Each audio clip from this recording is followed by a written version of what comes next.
ETV YouTube channels లో మీ వ్యాపార ప్రకటనల కోసం ఈ నంబర్కి కాల్ చేయండి. పెళ్లి పుస్తకం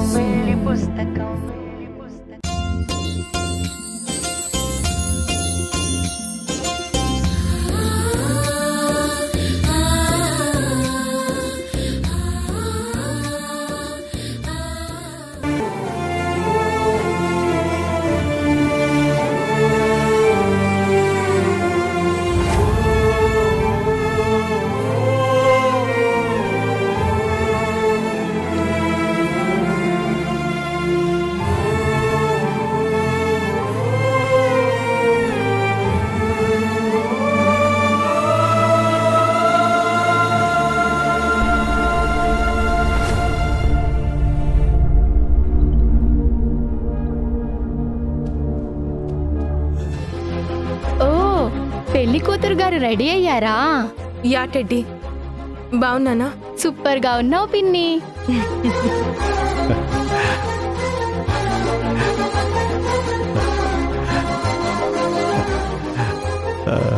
నా బంగారు తల్లి.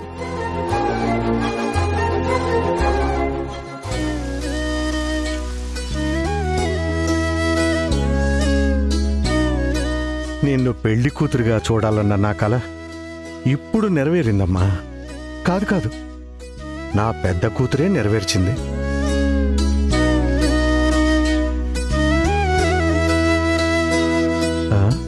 నిహారిక, ఏం ఆలోచిస్తున్నావమ్మా? నేను చేసేది కరెక్టా కాదా అని ఆలోచిస్తున్నాను. ఏమైందమ్మా? అదే డాడ్, పెళ్లికి మన రిలేటివ్స్ని ఎవరినైనా పిలవడం మిస్ అయితే వాళ్ళు ఫీల్ అవుతారా లేకపోతే అర్థం చేసుకుంటారా అని ఆలోచిస్తున్నాను. నువ్వు ఎవ్వరినీ మిస్ అవ్వవు తల్లి, నాకు ఆ నమ్మకం ఉంది. మొదటి నుండి నా ప్రమేయం లేకుండా భారం మొత్తం నీ భుజాల మీద మోసావు. ఈ టైంలో ఆ మాత్రం టెన్షన్ ఉంటుందిలే. పెళ్లికి వచ్చిన వాళ్ళంతా నీ చేతుల మీద జరుగుతున్న పెళ్లి గురించి, మీ అక్కా చెల్లెళ్ల ప్రేమ గురించే మాట్లాడుకుంటారు. అది వింటూ నేను గర్వపడతాను. నిజమైన ప్రేమని గుండెల్లో దాచుకొని పైకి మాత్రం చాలా బాగా నవ్వు నటిస్తున్నావు. నీ కష్టం తెలిసి కూడా ఏం చేయలేని అసమర్థురాల్ని నేను. తాతయ్య, లేట్ అవుతుంది, వెళ్దాం పదండి. మీరు రండమ్మా. పద. చూడండి సార్, పెళ్లి పనులు మొత్తం మగ పెళ్లి వాళ్లే చూసుకుంటున్నా, మీరు మాత్రం వాళ్ళకి సహాయం చేయాలి. Okay sir. ఎక్కడ ఏ లోటు లేకుండా మన ఏర్పాట్లకి పేరు పెట్టకుండా చూసుకోవాలి. సరే సార్. సరే సరే, వెళ్ళండి వెళ్ళండి. Okay sir. అలాగే రామయ్య, ఒక్క నిమిషం. బాబు గారు, ఈ మంగళ వాయిద్యాల వాళ్ళు, క్యాటరింగ్ వాళ్ళు వచ్చారో లేదో కనుక్కోండి. అలాగేనయ్యా. ఎవరైనా రాకపోతే అప్పటికప్పుడు వేరే వాళ్ళని అరేంజ్ చేయాలి. సరే బాబు, నేను చూసుకుంటాను. వెళ్ళండి.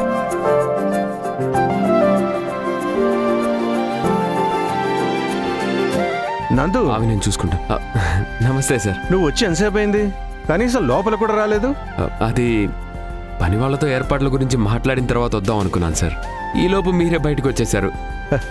నందు గారు తెల్లారక ముందే వచ్చారయ్యా. అప్పటి నుంచి మండపం నుంచి ఇంటికి, ఇంటి నుంచి మండపానికి తిరుగుతూనే ఉన్నారయ్యా.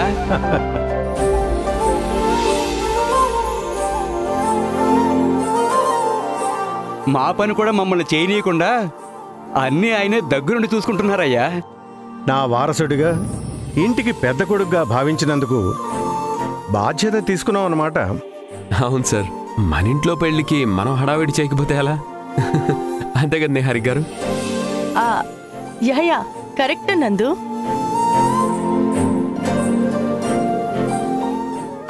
అవును, సాక్షి సిద్ధు ఎక్కడా? అందరం కలిసి బయలుదేరదామని చెప్పాను కదా. లేదు సార్, మీరు వెళ్ళండి. నేను ఇంటికి వెళ్ళి ఫ్రెష్ అప్ అయ్యి వాళ్ళని తీసుకొని నేను డైరెక్ట్ గా మండపానికి వచ్చేస్తా. తొందరగా రండి అంకుల్, నేను సిద్ధు కోసం వెయిట్ చేస్తుంటాను. ఓకే టెడ్డీ, పదండి అమ్మా, బయలుదేరదాం. రండి గారు.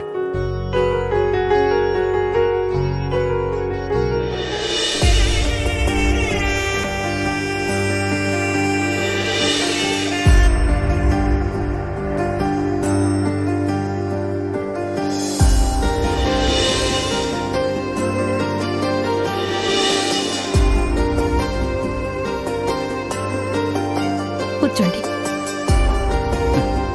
డాడ్, తనుజ వాళ్ళు ఇంకా రాలేదా? మండపం దగ్గర ఏర్పాట్లన్నీ మనమే చూస్తున్నాం కదా, అందుకే ముహూర్త సమయానికి కొంచెం ముందు రమ్మన్నాను.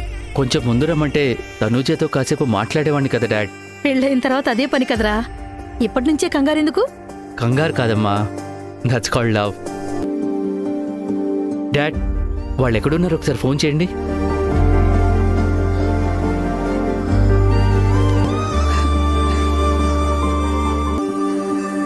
అదిగో మాటలోనే వచ్చేస్తున్నారు.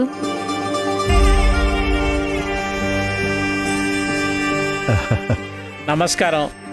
నమస్కారం అండి. ఆలస్యమైందా? లేదు లేదు, మేమే కాస్త ముందుగా వచ్చాం.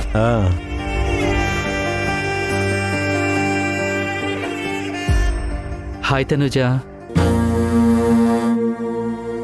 హాయ్.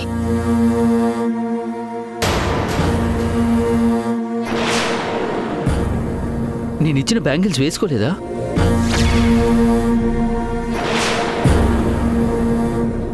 ఆహా, అంటే మ్యాచింగ్ అవ్వదేమోనని నేనే వద్దన్నాను. ఓ ఓకే. నేనెప్పుడో స్టార్ట్ అవుదామని చెప్పాను. మా పిన్నే లేట్ చేసింది వుడ్ బి బాబాయ్. ఇంకా వుడ్ బి ఏంటి టెడ్డీ? ఓన్లీ బాబాయ్ అని పిలు. సరే, ఓన్లీ బాబాయ్.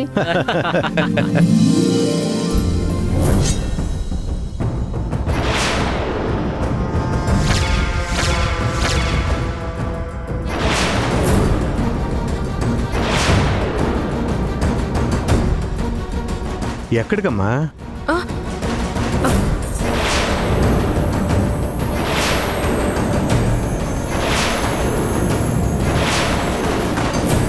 అంటే డాడ్, అది గీత వస్తుంది కదా డాడ్, తనని చూసి వెళ్తుందనుకుంటా.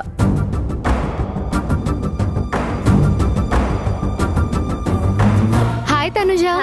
హాయ్. గీతు, తనుజాని తీసుకెళ్లి రెడీ చేయండి. సరే అక్క, రా.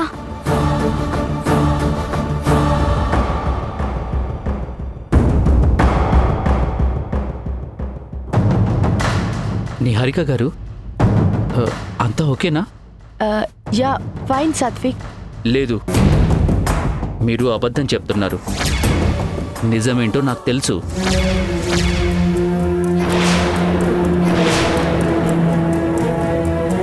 ఏం తెలుసు? మీరెంత మేనేజ్ చేయాలని చూసినా తెలుసుకోలేనంత అమాయకుణ్ణి కాదండి. ఇన్ని రోజులు మీ చెల్లిని ఎంత ప్రేమగా చూసుకున్నారు.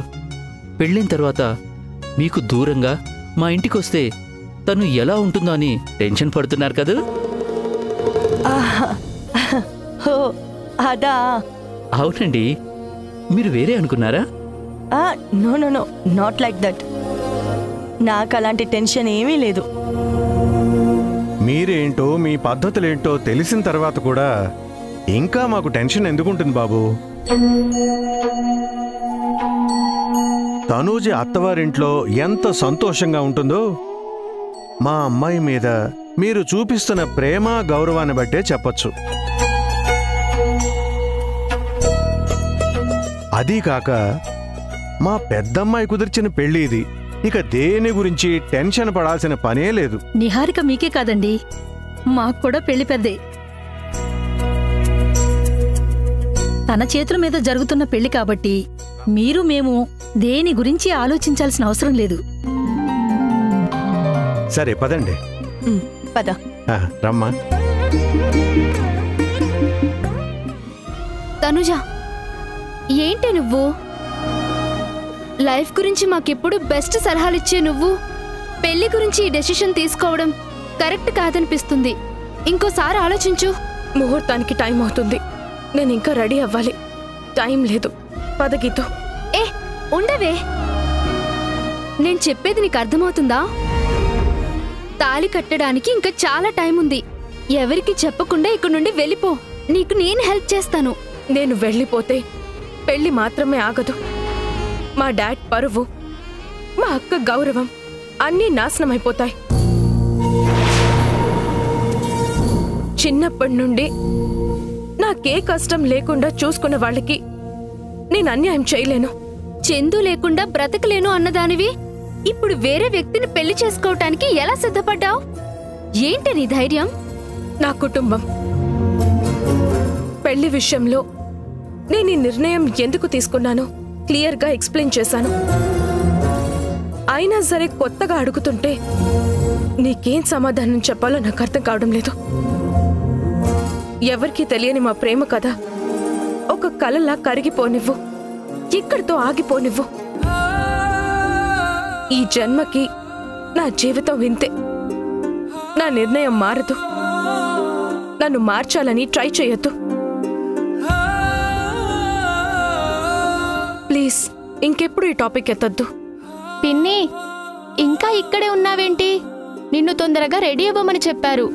నీకు హెల్ప్ చేయడానికే ఈ ఆంటీలు వచ్చారు. పద పద. ఈ ప్రేమ కథ మొత్తం తెలిసి కూడా నిహారిక అక్క సైలెంట్ గా ఉందంటే చందుతో పెళ్లి జరగడం ఇష్టం లేదనుకుంటా. ఎప్పుడూ చెల్లి మంచి కోసం ఆలోచించే అక్క పెళ్లి విషయంలో మాత్రం తనుజ మనసును ఎందుకు లెక్క చేయడం లేదు? దేవుడా, మా తనుజాది నిజమైన ప్రేమ. ఆ ప్రేమని గెలిపించే మనిషిని పంపించు.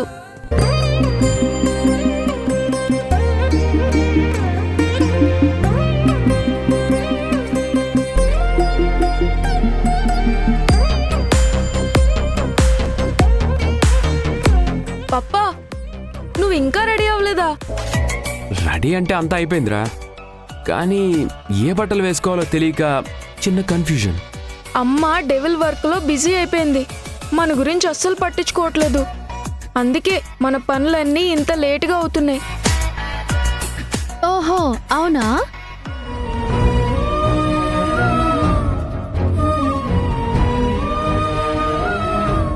మరి నీకు డ్రెస్ ఇచ్చి నిన్ను రెడీ చేసిందెవరో? నువ్వే. నేను పప్పా గురించి చెప్తున్నాను. నేను కూడా మీ పప్పా కోసమే వచ్చాను. ఇప్పుడు బట్టలు తీసిస్తాను. సాక్షి, హా?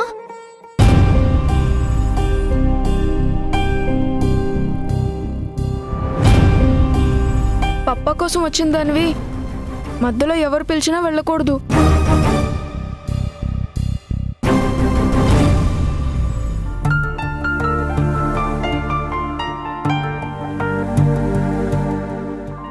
ఏంటభి?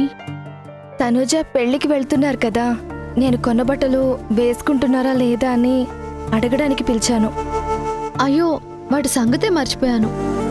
నిత్యం నా గురించి ఆలోచిస్తూ ఉంటే ఇలానే నీ గురించి నువ్వు మర్చిపోతావు. అది తెలిసే గుర్తు చేయడానికి వచ్చాను. థ్యాంక్స్ అభి. సాక్షి, నేను కొన్నానని నందుకి తెలియలేదు కదా? అప్పుడు చెప్పలేదు, కానీ ఈరోజు చెప్తాను. వద్దు సాక్షి, అలా తెలిస్తే ఆ బట్టలు ముట్టుకోవడమే కాదు, నిజం చెప్పి ఆ బట్టలు వేసుకునేలా చేస్తాను.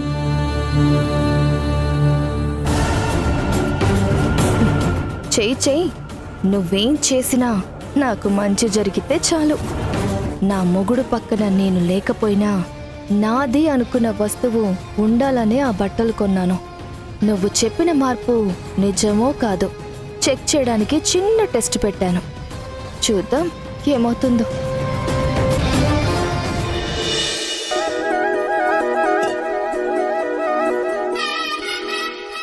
ఏమ్మా, ఇప్పుడైనా ఫ్రీ అయ్యావా లేదంటే మళ్ళీ వెళ్తావా? మీ పప్పాని రెడీ చేసే వరకు నేను ఎక్కడికి వెళ్ళను. నువ్వు వెళ్ళి షూ వేసుకో, వెళ్ళు పో.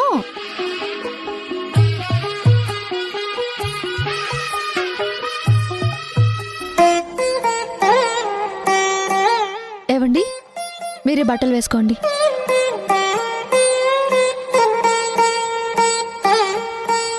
ఇవి పెళ్ళికి బానే ఉంటాయా? అదేం డౌట్? ఇలాంటి డ్రెస్ వేసుకొని చాలా రోజులైంది, అందుకే కొంచెం డిస్కంఫర్ట్గా అనిపిస్తుంది. మీకు ఒక నిజం చెప్పాలండి, ఈ బట్టలు నేను కొనలేదు. అభిలాష మనిద్దరి కోసం తన చేతుకున్న ఉంగరం అమ్మేసి కొన్నది. అనుకున్నా, మారిన నా టేస్ట్ నువ్వు మిస్ అయినప్పుడే డౌట్ వచ్చింది.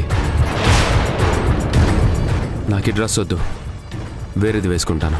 శత్రువైనా సరే శరణ కోరి వస్తే సహాయం చేయాలని చెప్పిన మీరు ఇప్పుడెందుకు ఇలా మాట్లాడుతున్నారు?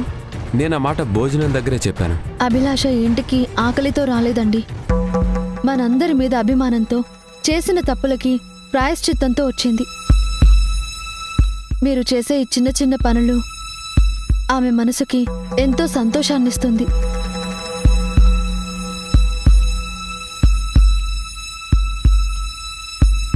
తీసుకోండి.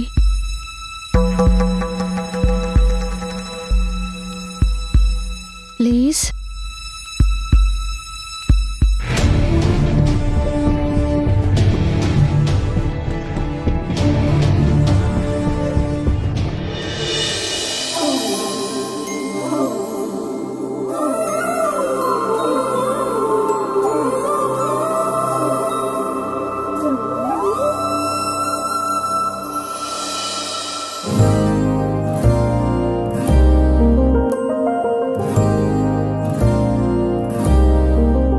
చాలా చక్కగా ఉన్నారు. నేను అనుకున్న దానికన్నా ఈ బట్టలు మీకు బాగా సెట్ అయ్యాయి. నాదిష్టే తగిలేలా ఉంది. ఒక్క నిమిషం.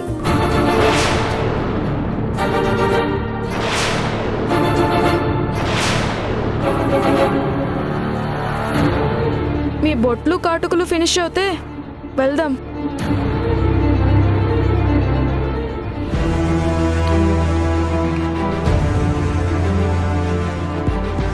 వెళ్దామా? పద.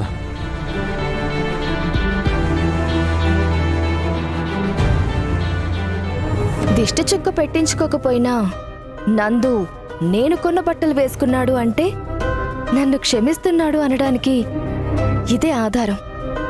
ఈరోజు నేను కొన్న బట్టలు తీసుకున్నాడు. రేపన్న రోజున నన్ను కూడా దగ్గరికి తీసుకుంటాడు. సాక్షిని బయటకి గెంటేలా నేను చేస్తాను. నేను నందు ఒక్కటైన రోజు పాపిష్టి కళ్ళన్నీ మా మీదే పడి ఏడుస్తాయి.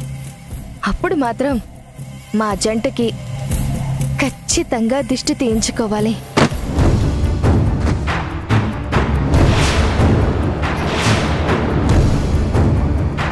ఇదేంటబ్బా, దిష్టి తీయించుకోవాలి అంటే గుమ్మడికాయ ఊడిపడిందేంటి?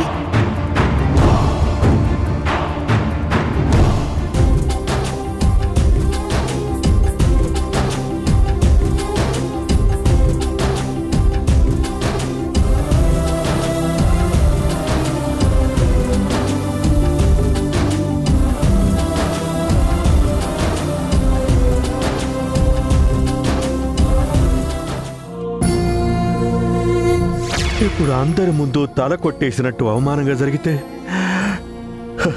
బ్రతకటం కష్టమమ్మా. నీ పరువుని, అక్క మాటని నిలబెట్టడమే నా బాధ్యత. చందుని తనుజ ప్రేమిస్తుందక్క.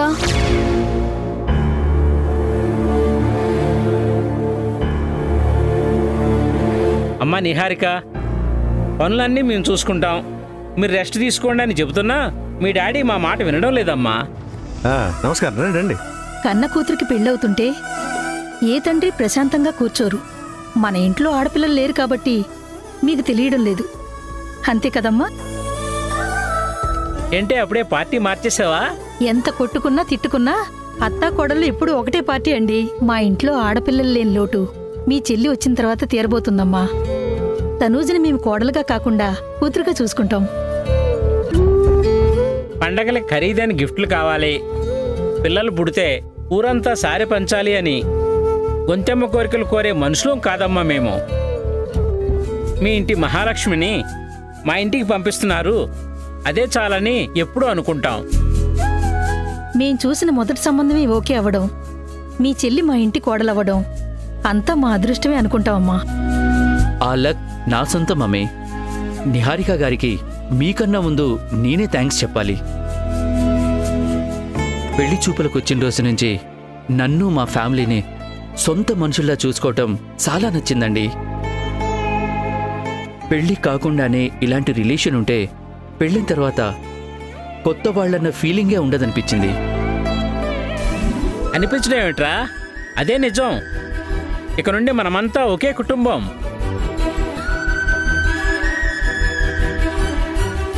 సాత్విక్, మీ బాబాయ్ వాళ్ళు వచ్చారు, వెళ్ళి పరగించొద్దాం. ఒక్క నిమిషం. అలాగే. Excuse me.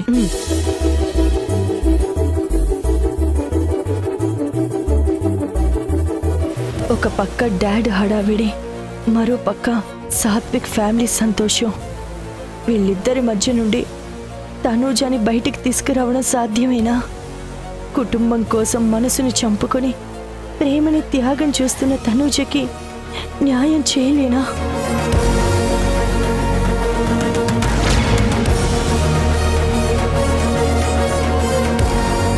ఈ పెళ్లి జరగడం నాకిష్టం లేదు నందు. తనూజ వేరే అబ్బాయిని లవ్ చేసింది. ప్రేమ కావాలో ఫ్యామిలీ కావాలో తెలుసుకోలేనప్పుడు ప్రాణం తీసుకోవడమే సులువైన పని.